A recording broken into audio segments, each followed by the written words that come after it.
Okay, guys, we're going to review the study guide together.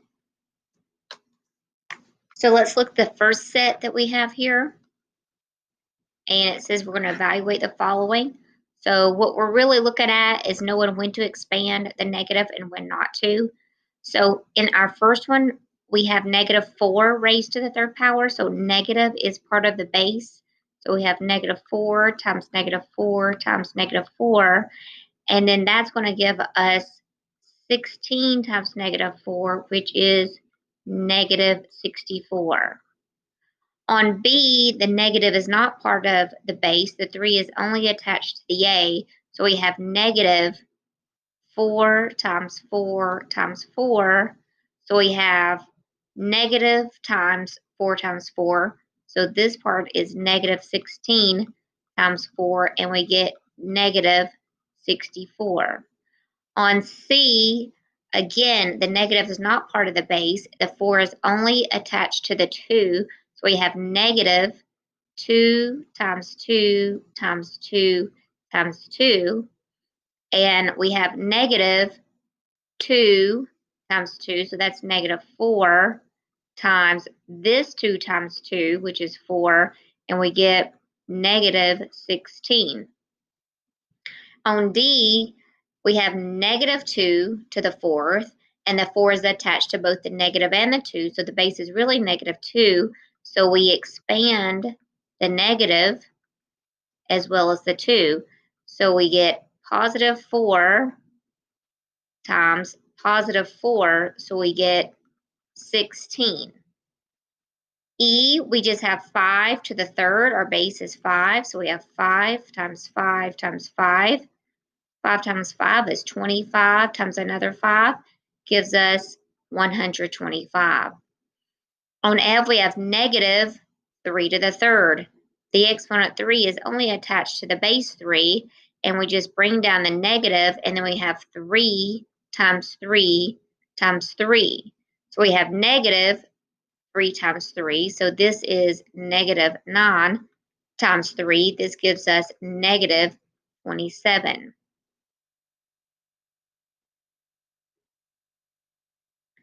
Okay, now we're going to simplify, and we're not going to have any negative exponents in the end, and it says do not evaluate.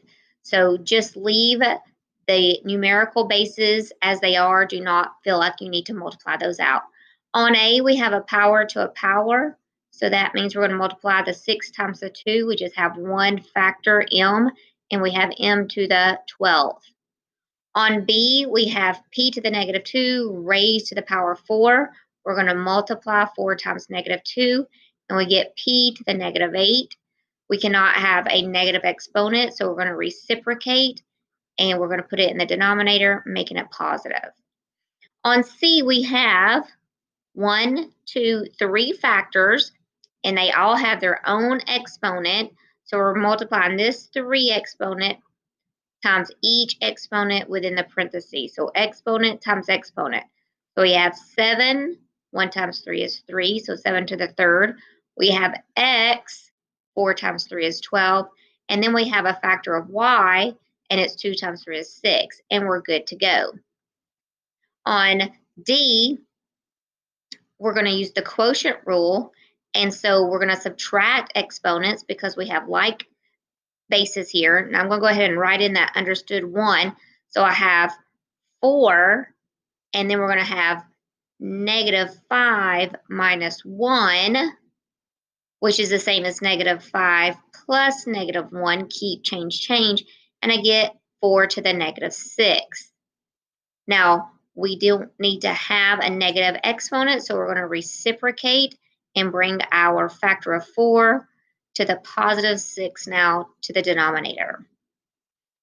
E, we have a power to a power, so we're going to multiply 20 raised to the 6th power. F, we're going to use the quotient rule. Our base is 11, and we're going to say -1 minus 5, which is the same as -1 plus -5, and we get 11 to the -6. We're going to simplify the negative by reciprocating our base of 11 now to the +6. G, we're using the quotient rule. Our base is C, and we have 6 minus -3, so be careful on this one, which is really 6 plus a +3, so we have C to the +9. On H, we have 1, 2, and 3 factors. Again, I'm going to write in my understood 1 exponent, so we're going to multiply exponent to exponent. So this 4 gets multiplied by each of these exponents. So this is going to be 3 to the 4th times P to the 4th times Q to the 8th. On I, notice that this 7 has its own exponent of 1, and this -5 is only attached to the y.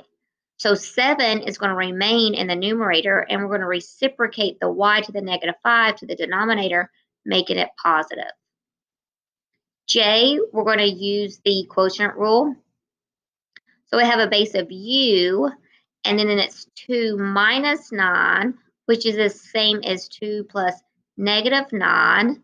So we get u to the -7, and then we are going to reciprocate and bring u to the denominator, and our numerator is the 1.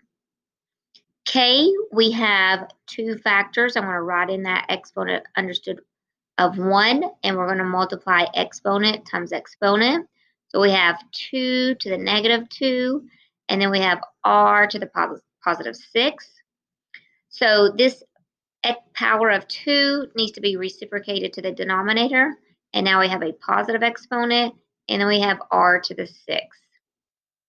On L, our base is 5, and we're going to use the quotient rule, so it's 4 minus -2, which is the same as 4 plus 2, so we get an exponent of 6.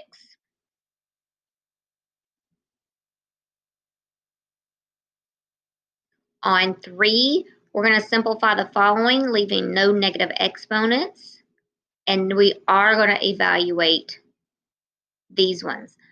So here we have the product rule that we're going to use, which says we're going to add exponents. So remember, guys, the whole point of simplifying is we have 2 factors of 5 or 2 powers of 5, and we want to write it as 1. And so we're going to add 2 plus -3 to get -1. So we said 2 plus -3. Now we need to simplify this and move our 5 to the -1 to the denominator, and it's evaluated. On B, we're going to have 9, and we're going to say -5 plus 6. That gives us 1, so we simply have 9.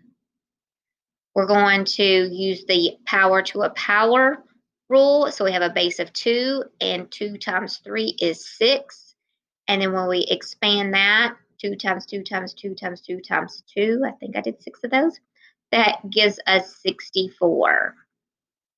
D, our base is -4 because we have parentheses, and I'm going to write in my exponent of 1, so we're going to need parentheses. So we have -4 as our base, and then we have 1 minus 4, which is the same as 1 plus -4. So this gives me an exponent of -3. We're going to reciprocate our -4, so we have 1 over, and I'm going to still keep my parentheses, but now it's to the +3. So I'm going to have a negative answer because a negative times a negative times a negative gives me a negative.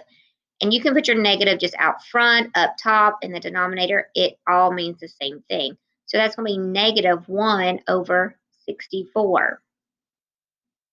E, our base is -2, so I'm going to keep my parentheses. We're going to subtract 6 minus 3, which gives us 3.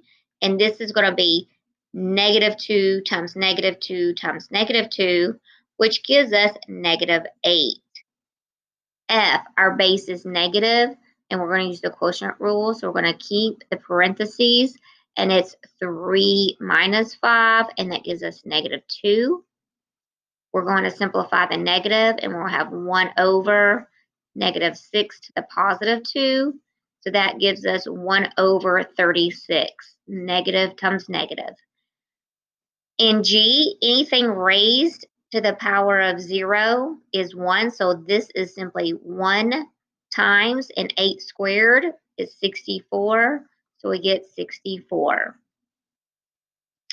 H, we have 1 times 1. So that gives us 1.